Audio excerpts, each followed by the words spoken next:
Peace be with you, everyone. Welcome to my channel. My name is Trevor. Very grateful to have you here. And today's video is just going to be a recap of my weekly fragrance rotation beginning the month of November here. So last Tuesday was Halloween, so we started off Monday, still in October. Decided to reach for this one right here. Moschino's Toy Boy was still feeling in line with that sort of nice rose accent, the class that fragrance note brings to the table during the month of October, as well as the slight darkness that this has from some of the more spicy elements that are in the fragrance scent profile. Definitely has a little bit of almost like a latex, sort of plasticky textural feel to the composition. Very wet, dewy, floral, brisk. Just reminds me of the cleanliness that is arising in those foggy mornings early on in the autumn time, and did exceptionally well at carrying me through the day on Monday and was a great wear. I think the weather was starting to cool down a bit. We were dropping down into like the 50s and 60s, and this is a perfect one for that sort of weather pattern in the autumn time.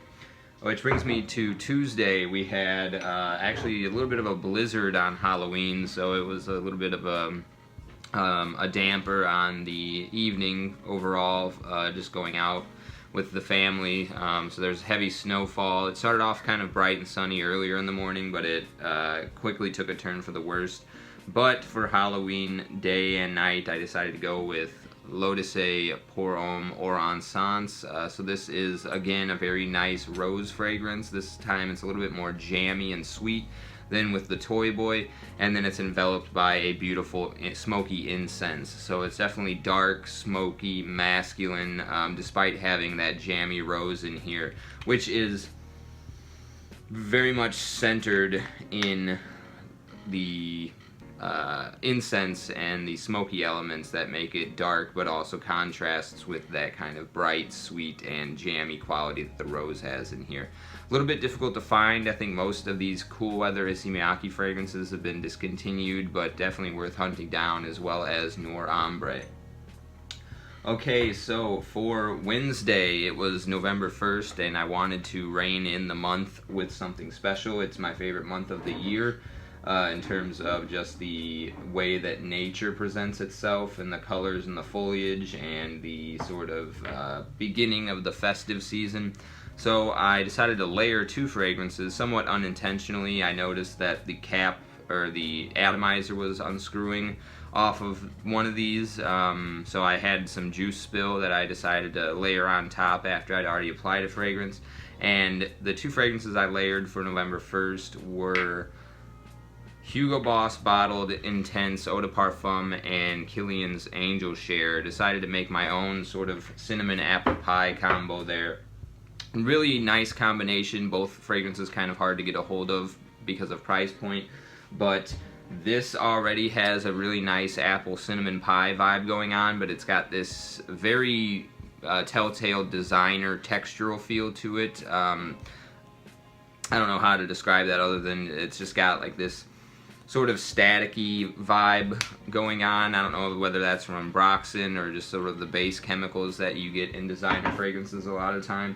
But layering this with that took that rough textural feel edge off of the rest of the Boss bottled fragrance and harmonized it beautifully with an enhanced sweetness, an enhanced woodiness, and a smoother, almost creamy textural feel from the vanilla and the sweetness going on in Angel Share. Easily my favorite wearing experience of the week was those two layered, and it was a great way to begin the month of November and usher in the festive season with something so decadent and yet masculine. So for Thursday, we were continuing on with the month of November. The weather was starting to warm up again after the blizzard we had on Halloween, and this is my go-to from this line. It has a lot of flankers for the month of November. This is the original Eau de Toilette from Guerlain L'Homme Ideal. Beautiful creamy almond note. I really like this one because of the rosemary and the herbaceous aromatic aspects of the fragrance that come out. with this eau de toilette, which I feel are somewhat absent in a lot of the other flankers, whereas the Encens is smoky and the eau de parfum is fruity, and the Extreme is a little bit more spicy. This one has a nice herbaceous element to it that I think is perfect for the month of November. Just kind of basking in the scent of the earth and the dying leaves in this month, and the briskness of the air and the dryness of the woods, with some leather in here as well that kind of accent that aspect of the autumn. Beautiful fragrance, as you can see. I really do love this one. I've got quite a dent in it. I'm going to have to hunt down a backup bottle. Sadly, I know that this whole line has been reformulated. I've not tried the original Encens, but I have the newer Encens. It's still pretty good, but I'm interested to see how the newer batches of this are panning out. But really great wearing experience for Thursday. Beautiful creamy almond with some aromatic herbs such as rosemary. And then for Friday is a day where I usually like to wear niche fragrances. It's my favorite day of the week, and I've been definitely itching to wear this one more. I think I wore it a few times between September and October, but this is the month where I'm going to be getting the most mileage out of it for sure. This is Creed's Royal Oud. Sadly, very difficult to come by at the discounters, and even then it's a little bit overpriced. I would prefer to cap out paying around $250 for a Creed. This one is, however, difficult to come by for anything less than like $350, and that's at the discounters.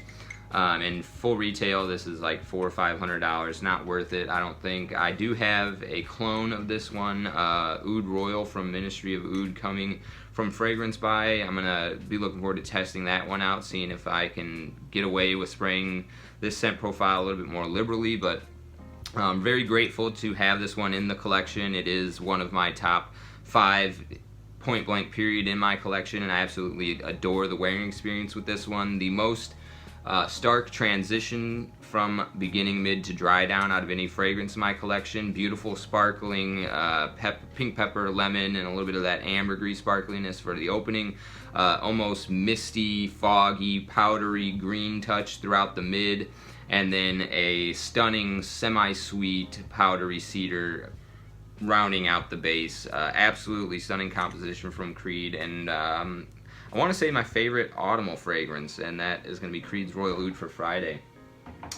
Alright, Saturday, just took care of some errands around the house, and then went and dined out at the restaurant to visit my wife, me and my daughter. Decided to wear this fragrance just because I was going to be out and about, and it's a little bit more classy, upscale. It's got a beautiful lavender, masculine, aromatic in here that the clones of this one don't seem to be able to pull off just right. This is Xerjoff's Naxos. So not my favorite fragrance, despite it has some mass appeal, so this is why I wore it out and about to the restaurant. And the lavender is done exceptionally well in here. It's got a beautiful honey and tobacco vibe going on underneath of that aromatic lavender. A little bit of a doughy textural feel, which is something that I don't really care for, which makes this not my favorite, but I did get a compliment on this one. It had really good projection. One of my managers asked me about it and about getting a fragrance for his own date night coming up when I was dining in at the restaurant. So yeah, beautiful wearing experience and incredibly long lasting. I smelt this one profusely on me in the shower the next morning when I was waking up on Sunday. So Xerjoff Naxos, definitely not worth full retail. See if you can't hunt one down at the discounters during one of their sales. I got this tester for right around $150 for 100 ml. Okay, so Sunday I had the most variety in my wardrobe. I wore 3 fragrances, one in the morning, just kicking things off, warming up in the... We had a very foggy morning on Sunday, so it was definitely a lazy Sunday for me. Started off extremely foggy, dense, mysterious, kind of cold, brisk, damp. Reached for this one right here, Mocha Wood from Fragrance World. This is a clone of the Montal Intense Cafe DNA. I do own a sample of Intense Cafe and a bottle of Ristretto Intense Cafe. This one I prefer over both of those because it maintains the coffee note throughout the wearing experience, whereas the coffee dissipates in the opening of those other two. This one also has a little bit of an added chocolatey nuance and a woody textural feel, and while I think this is still semi-feminine leaning unisex. It's more masculine than the Intense Cafes, and kind of draws back the floral aspects in here a little bit more than those other two fragrances, and it's just been something that I've been craving and itching for in the mornings when I've been waking up, just to kind of warm myself up and add to the layer of coziness that I have in the mornings with my cup of coffee. And this is an absolute steal of a deal. It was only like 20 bucks off Amazon. This glass is very heavy. This plaque is metal. The cap is metal. Stunning presentation, and one of the best bang for your buck fragrances in my entire collection. This is Mocha Wood from Fragrance World. Definitely worth checking this one out for a cheapie for the autumn time. So by mid-afternoon, I was planning on getting out and about and doing some more on Sunday, but me and my daughter just kind of ended up vegging out, taking a nap, lounging, and didn't get much done. And then night crept up on us really quickly. The time changed, and so like the clock moved back, so it got dark rather fast that afternoon. The day somewhat slipped away from me, but after I got done wearing the Mocha Wood in the morning, I took a shower, freshened up, and put on this casual wear fragrance. Somewhat of an affordable niche, but it wears perfectly well and could be a daily driver easily throughout the autumn and even just year round. This is 8 & Bob's Egypt. So despite the name, it's not very Middle Eastern or dry or deserty or spicy. I mean, there are some spices in here. I think cardamom and patchouli play some of the main roles in terms of sweetening this fragrance up, but really what you get is an incredible old school, almost 1960s style lavender. It smells very much like a classic men's aftershave with a little bit of modern sweetness kind of rounding out that sharp, clean, brisk, soapy style lavender. Like I said, very easy to wear, just something that I'm going to be getting a lot of wearing experience out of throughout the month of November, just because it's so easy to grab, put on, and is inoffensive but still maintains an air of class and sophistication about it. And I was able to pick this one up for right around $100. I think they have them sometimes on fragrancebuy.ca. I've seen them discounted there. I think they have 30 mLs for like $55 of this on Joma Shop right now. Definitely worth maybe checking one of those out for such a good price and wearing this one throughout the remainder of the autumn. But yeah, 8 & Bob Egypt, definitely recommend this one. Like I said, just super easy to wear, and it's got a nice spicy nuance that makes it appropriate for the cold weather. A cold weather barbershop fragrance. And so that was like my wearing experience for Sunday, and then I rounded out the evening. Just wanted to test this fragrance out.